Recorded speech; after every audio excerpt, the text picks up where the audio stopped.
Welcome, welcome, welcome. I am going to jump into talking to you all today about how burnout is crushing female executives. I know that that is a hard topic. It's one of those that we have got to dig into, we've got to dismantle, but it's going to take some work. So before we dig in, for those of you all who don't know me and this is your first time seeing me, I am Rashida Hatchett. I am the female executive leadership strategist. I help female leaders create more joy and abundance in their life through self leadership, self awareness, and self care. Can't forget that self care piece. So, welcome. We're going to talk through what this looks like and how we dismantle burnout a little bit. And one of the things that's really important for me to share with you all is that I made a post about this alarming statistic, right? Alarming. 50% of female executives are burnt out. 50%. And that was pre-pandemic. Okay. I made this post and I know you all were like, wait, what? And some people were surprised. And other people, those of us who are in that female executive role and that female leadership role, were not surprised at all, right? Some people were like, that can't be. Is it really that much? And I would beg to say that it is likely quite a bit higher post pandemic. But given that the pandemic did all of the things that it did and shifted the way that we work and all of those things, there haven't been a lot of studies, large ones that have been done because the pandemic kind of skews those results, right? So I'm going to talk about just what it looks like to be burnt out and wanting to be in a better place. Okay. Burnout is one of those things that it kind of inches up on you. Those of you all who have been there, I have been there. Many of you all know that that is how I started Rashida Hatchett Media and Audacity to Thrive. I was burnt out. I was a nurse burnt out, living a life that I was trying to escape from desperately because there was just too much that came with it. And I had to figure out a way to live differently. And so one of the things that I needed to do was I had to shift some of the way that I thought about work and the way that I thought about how I did my work. And for many of you all who are nurses, you understand that caring for people who are ill, caring for people who are in just really hard spaces in their life can be a challenge, but you don't have to take it home with you. And that was one of the things that I was doing. I was working as a community health nurse and I was doing home visits, seeing my patients, seeing families, and it was hard watching single moms and little young families. They were, and I say little because it was just, mom and baby and maybe the dad, depending on what was going on, seeing these little families that were devastated by poverty, that were devastated by domestic violence, that were devastated by trauma and generational trauma was really hard for me. And I would take it home. And I didn't even realize that I was doing it, right? And so I was taking this home, and in taking it home, I just got really burnt out and I was struggling. I'm going to be honest. And I thought that I could leave that job and move into a different role. And so I moved into a leadership role and the burnout followed me. It just didn't go away. And it was because I truly needed to change how I thought about work. One of the things that is really important for me is to let my female executives that I work with know that there is light on the other side. You don't have to continue to live that way and work that way. And so often you're not prepared for how to work in a way that still respects your personal life, that respects that you've got other things that are going on. Work is just one piece of where you're at.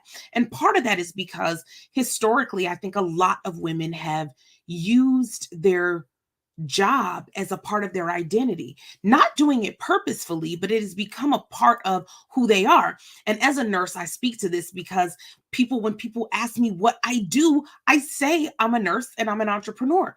And those two things don't go together for folks. And they're kind of like, wait, what? What is that? How do you do that? But that nurse piece says something about you. When you tell someone you're an IT professional, that says something about you. When you let someone know that you're an executive for a major bank, that says something to people. When people understand that you're an executive in nonprofit, that says something about who you are, a bit about your personality, about your drive, about your ambition, about your go-getterness, right? What that looks like on the outside. And there's a level of pride that comes with that. We study for a long time to be in the positions we are. We do the work. We continue to get ourselves educated and do continuing education and be who we desire to be in the world. And there's a piece of pride that comes with that we don't always want to give away. We don't always want to say, hey, I just am a human, right? We like to say, this is what I do. But when you've tied your identity to what you do, when work starts to crumble, as many of us saw during the pandemic,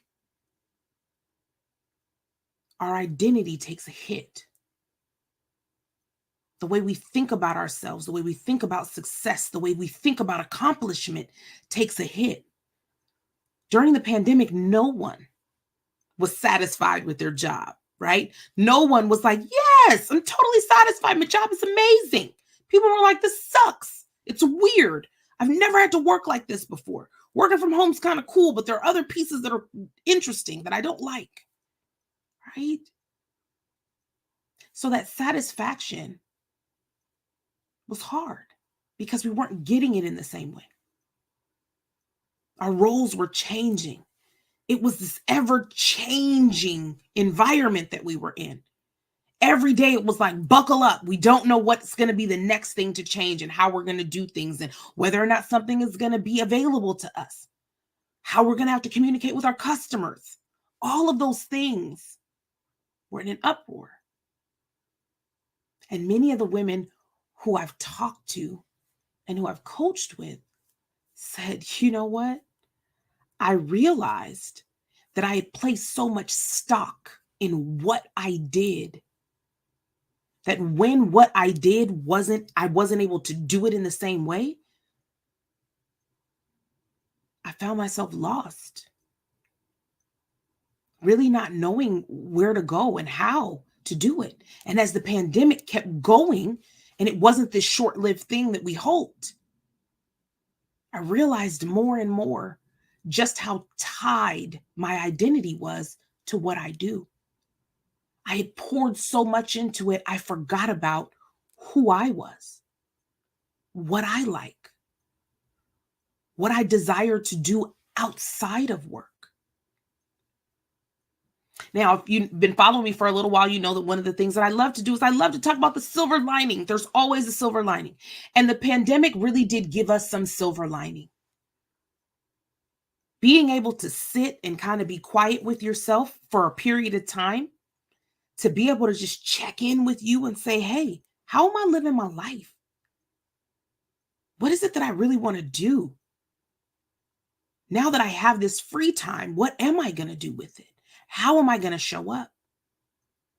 Gave us the opportunity to reflect, to reprioritize our personal lives in many cases. The way we worked was harder. That's true.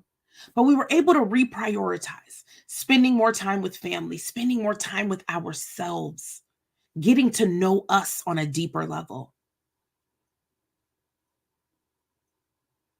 What I desire for you is for you to remember those times that you were able to dig into who am I and what do I want? How do I want to show up? How do I want to change the way that my relationship is with the way that I work? Because work isn't everything.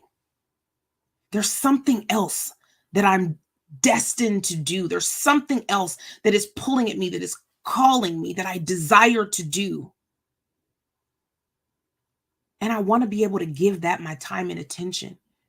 I want to be able to create a balance between those things so that I never have to feel this feeling of being totally burnt out.